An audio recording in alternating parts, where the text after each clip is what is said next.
about 10 days after 9/11, I went through the Pentagon and I saw Secretary Rumsfeld and Deputy Secretary Wolfowitz. I went downstairs just to say hello to some of the people on the Joint Staff who had used to work for me, and one of the generals called me in. He said, "Sir, you got to come in. You got to come in and talk to me a second." I said, "Well, you're too busy." He said, "No." He says, "We've made the decision. We're going to war with Iraq."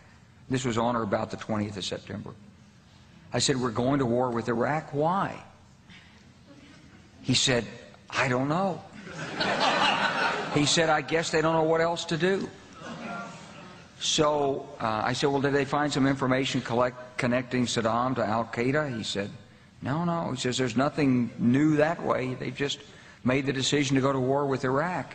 He said, "I guess it's like we don't know what to do about terrorists, but we've got a good military and we can take down governments." And he said, "I guess if the only tool you have is a hammer, every problem has to look like a nail."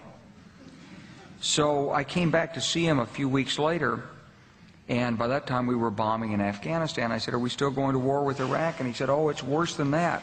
He said, he reached over on his desk, he picked up a piece of paper, and he said, I just got this down from upstairs," meaning the Secretary of Defense's office, today, and he said, "This is a memo that describes how we're going to take out 7 countries in 5 years, starting with Iraq and then Syria, Lebanon, Libya, Somalia, Sudan, and finishing off Iran."